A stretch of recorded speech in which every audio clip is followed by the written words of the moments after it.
अस्सलाम वालेकुम my dear students. Class first year exercise हम कर रहे हैं इसकी 6.3 और क्वेश्चन नंबर इसका है हमारे पास 2 और 3।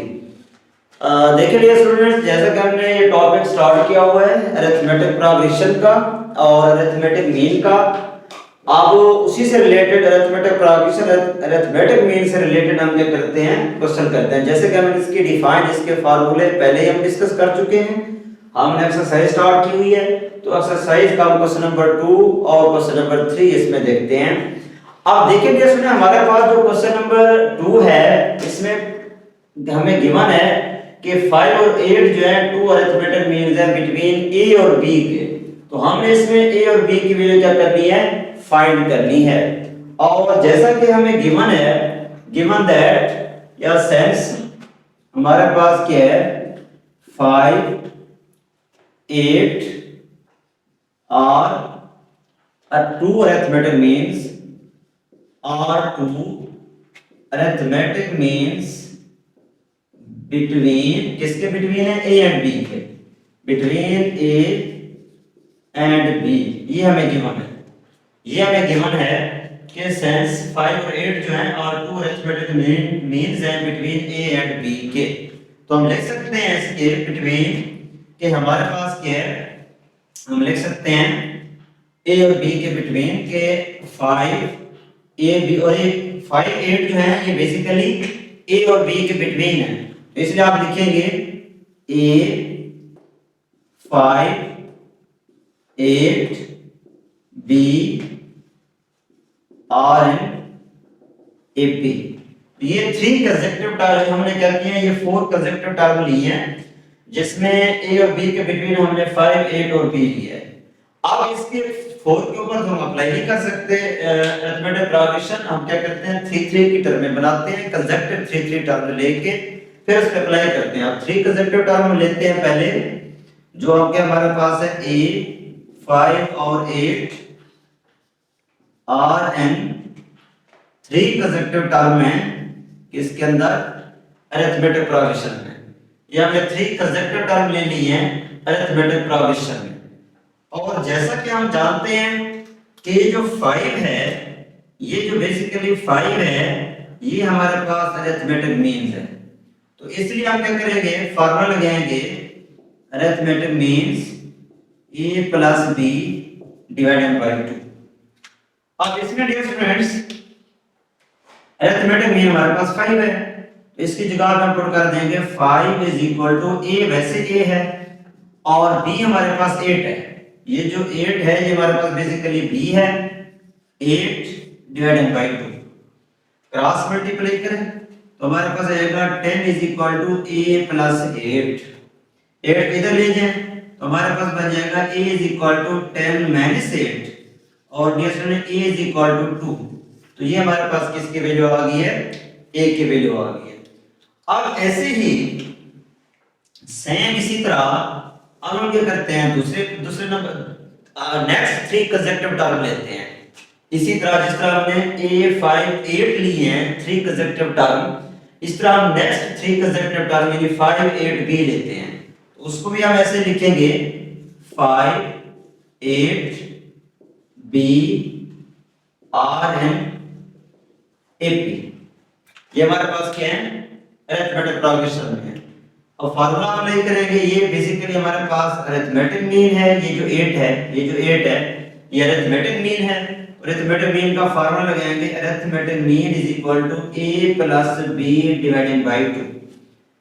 अब अरिथमेटिक मीन हमारे पास क्या 8 है, तो इसकी जगह पे हम पुट कर देंगे, इस अरिथमेटिक मीन की जगह पे 8 इज इक्वल टू a कितना है 5 है, इसकी जगह पे हम पुट करेंगे 5, b की जगह पे b है और डिवाइडेड बाय 2। हमने क्या किया, इस अरिथमेटिक मीन की जगह पे 8 पुट किया और a की जगह पे 5 प्लस b वैसे और डिवाइडेड बाय 2। क्रॉस मल्टीप्लाई करेंगे, जब इसको क्रॉस मल्टीप्लाई करेंगे ये जो 2 है जब इस 8 से जाके मल्टीप्लाई होगा cross multiply 16 is equal to 5 plus b plus 5 उधर ले जाएंगे तो हमारे पास आ जाएगा b is equal to 16 minus 5। तो डियर स्टूडेंट b हमारे पास क्या आ जाएगा 11 आ जाएगा। तो डियर स्टूडेंट हमारे पास ये क्या आ गया है आंसर आ गया कि a जो हमारे पास 2 आ गया और b हमारे पास क्या आ गया 11 आ गया।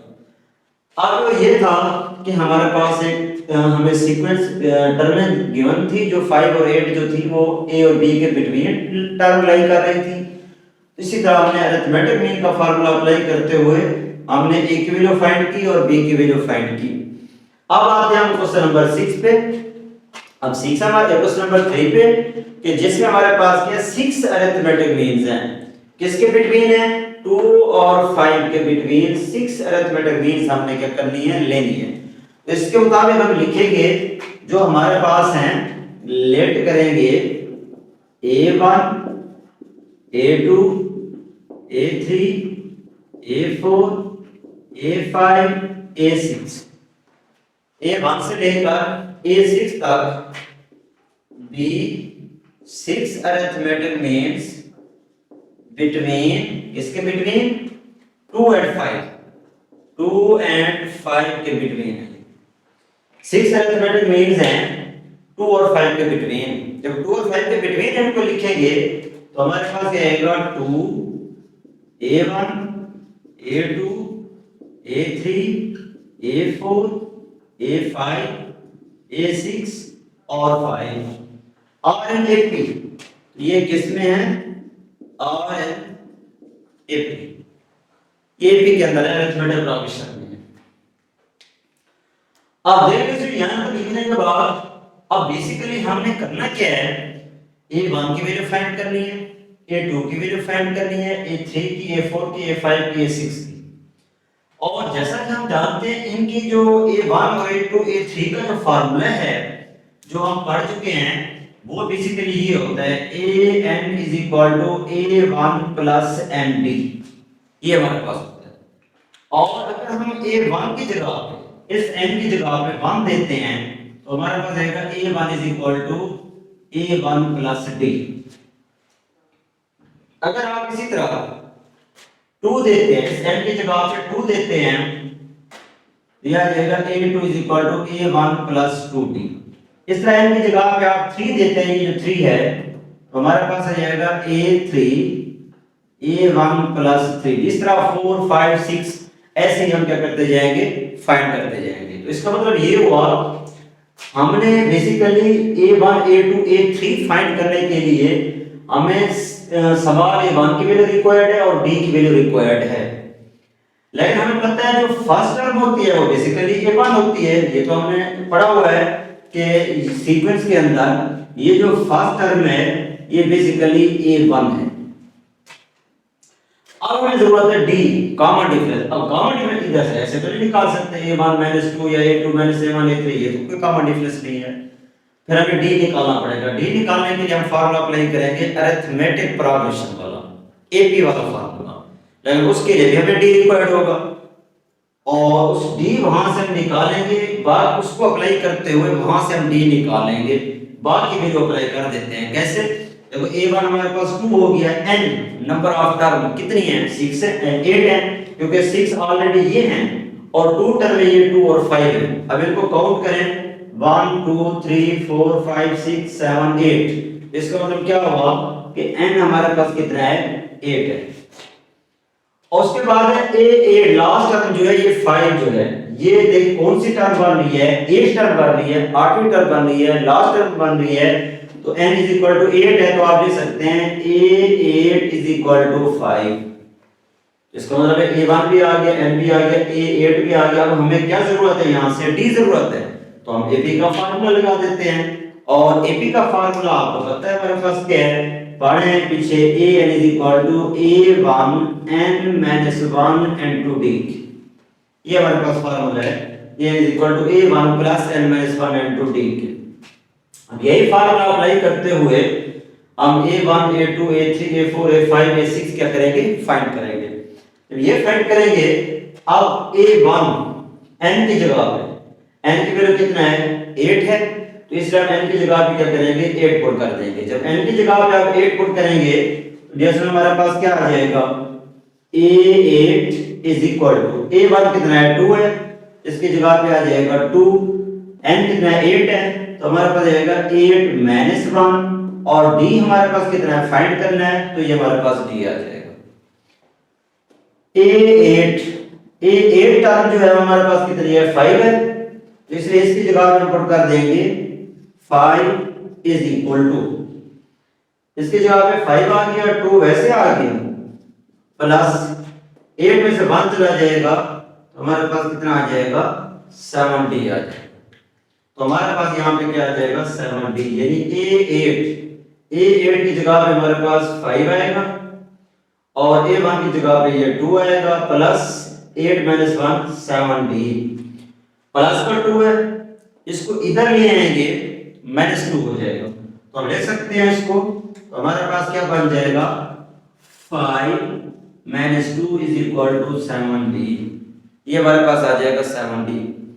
अब 5 में से 2 चला गया तो हमारे पास आ जाएगा 3 इज इक्वल टू 7d, और यहां से जब हम d की वैल्यू निकालेंगे तो 7d के साथ मल्टीप्लाई हो रहा है, जब इधर जाएगा तो ये डिवाइड हो जाएगा, तो आप ले सकते हैं d is equal to 3 over 7, तो ये डिविजन किसकी वैल्यू आ गई है d की वैल्यू आ गई है।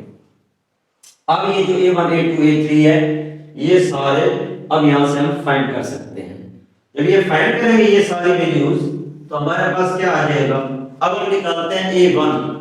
जब आप A1 फाइंड करोगे तो A1 क्या हमने बनाई हुई है, A1 is equal to A1 plus D, के बेसिकली फार्मूला ये बन रहा है AN is equal to A1 plus NT, तो हम ले सकते हैं इसकी जगह पे A1 क्या बनेगा A1 प्लस D के, अब A1 वैसे और A1 क्या है हमारे पास 2 है, इसकी जगह पे हम पुट करेंगे 2 और D की जगह पे D की वैल्यू पुट करेंगे 3/7, तो हमारे पास क्या आ जाएगा 3/7। इसका एलसीएम ले लेंगे, जब इसका एलसीएम लेंगे A1 इज इक्वल टू, इन दोनों का एलसीएम लेंगे हमारे पास 7 आ जाएगा, 1 को 7 पे डिवाइड करेंगे 7 को 2 से मल्टीप्लाई करेंगे 14, प्लस 7 को 7 पे डिवाइड करेंगे 1 को 3 से मल्टीप्लाई करेंगे 3 आ जाएगा, तो अब ले सकते हैं A1 इज इक्वल टू 14 और 3 कितना आ जाएगा 17, हमारे पास आएगा 17 ओवर 7 के, तो ये डिफरेंस हमारे पास किसकी वैल्यू आ गई है A1 की वैल्यू आ गई है, ये हमारे पास आ गया A1 की वैल्यू। अब इस तरह A2 की निकालते हैं और A2 का फार्मूला भी यही बनेगा, A2 is equal to A1 plus 2D।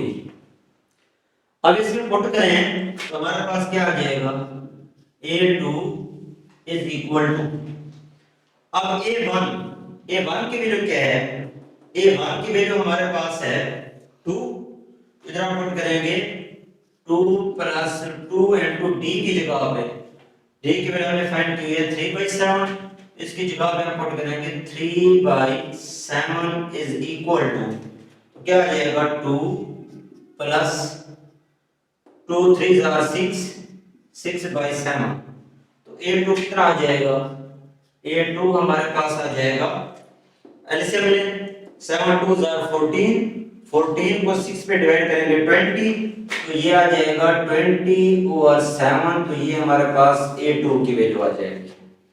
अब हम निकालते हैं A3 की वैल्यू, जब A3 की वैल्यू निकालेंगे तो वो हमारे पास क्या आएगी A3 की वैल्यू, अब निकालते हैं A3 क्या आ जाएगा A1 प्लस 3D, जब इसमें हम वैल्यू पुट करेंगे A1 प्लस 3D तो A3 वैसे आ गया, A1 हमने कितना निकाला हुआ है 2, तो ये 2 आ गया, प्लस 3 ठीक है D की जगह पर D की वैल्यू 3/7, तो ये आ जाएगी 3/7, सिंपलीफाई करेंगे A3 इज इक्वल टू, अब ये कितना बनेगा 2 प्लस 3 3 आर 9/7, एलसीएम ले लेंगे तो हमारे पास कितना आ जाएगा 7 आ जाएगा, 1 को 7 पे डिवाइड करेंगे 7 को 2 से मल्टीप्लाई करेंगे 14, प्लस 7 को 7 पे डिवाइड करेंगे 1 को 9 से मल्टीप्लाई करेंगे 9 आ जाएगा,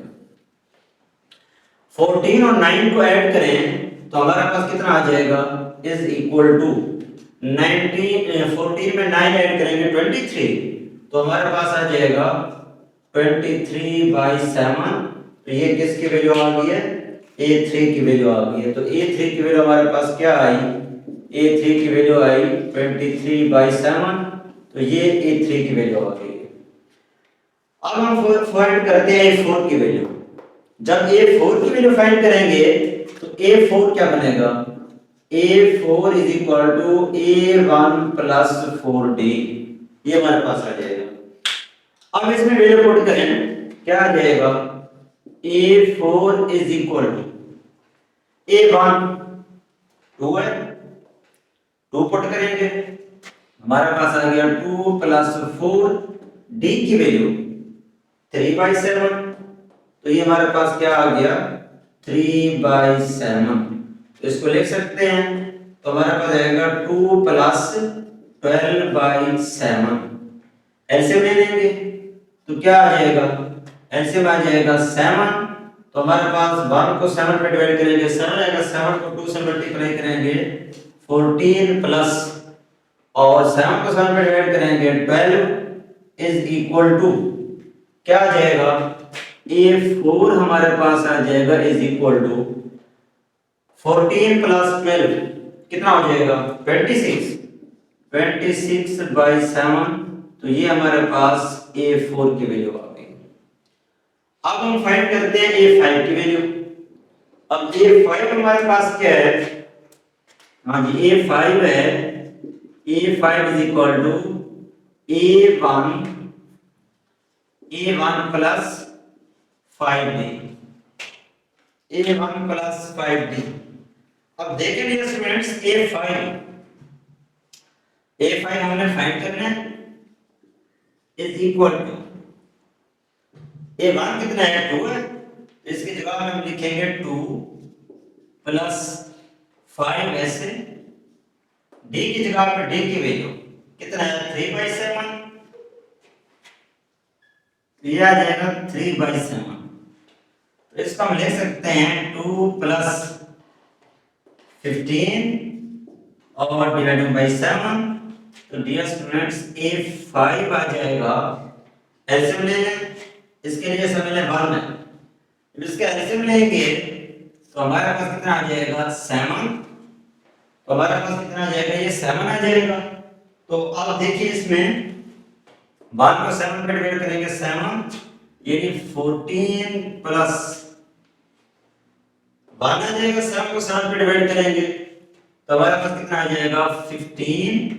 तो ये डियर स्टूडेंट कितना आ जाएगा 29। तो ये हमारे पास आएगा 29/7। तो A5 की वैल्यू डियर स्टूडेंट हमारे पास क्या आ गई है 29/7। तो ये आ गया A5 की वैल्यू। अब हम आते हैं इसी तरह A6 की वैल्यू। अब A6 हमारे पास क्या है, A6 क्या बनेगा, A6 is equal to A1 plus 6D, क्योंकि जब हम इसमें वैल्यू पुट करेंगे फार्मूले में A1 प्लस 6D तो हमारे पास क्या आ जाएगी वैल्यू, तो हम लिख सकते हैं A6 इज इक्वल टू, अब A1 की वैल्यू कितना है 2 है, प्लस 6D की वैल्यू कितना है 3/7। तो इसकी जगह पे हम पुट करेंगे 3/7। तो A6 हमारे पास आएगा 2 18/7। A6 is equal to, LCM ले लेंगे, 7 आ जाएगा 14 प्लस 18। तो डियर स्टूडेंट A6 क्या आ जाएगा, A6 हमारे पास आ जाएगा, ऐड करें इसको 32। तो हमारे पास कितना आएगा 32/7। तो ये डियर स्टूडेंट किसकी वैल्यू आ गई है, A6 की वैल्यू आ गई है। तो हमारे पास ये हमने 6 टर्म किए हैं, फाइंड किए हैं, जिसमें A1 हमारे पास कितना आई थी 17/7 और A2 कितना आई है 22/7, A3 कितना आई है 23/7 और A4 कितना आई है 26/7 और ये 5 कितना आई है 29/7 और हमारे पास आई है 32/7। तो ये डियर स्टूडेंट हमारे पास क्या आ गए हैं अंश आ गए। तो ये हमारे पास क्या आ गए हैं सीक्वेंस आ गए। तो ये डियर स्टूडेंट हमारे पास बहुत इंपॉर्टेंट क्वेश्चन था और इसको आपने करना है मजीद। इसी तरह इसी से रिलेटेड जो क्वेश्चन हैं इसी तरह 4, 5, 6 जो क्वेश्चन है वो भी ऐसे हैं। तो ये सबसे ज्यादा इस पैटर्न में पूछी हुई थी 6 तक, वरना और जो क्वेश्चन उसने 4 पूछी हुई है, 5 पूछी हुई है, 3 पूछी हुई है, 2 पूछी हुई है। तो इसलिए स्टूडेंट आप वो इजीली कर सकते हैं, आप उनको इजीली कर सकते हैं। तो ये मुश्किल था, तो ये ज्यादा टर्मों वाला था, तो वो हमने फाइंड कर लिए हैं।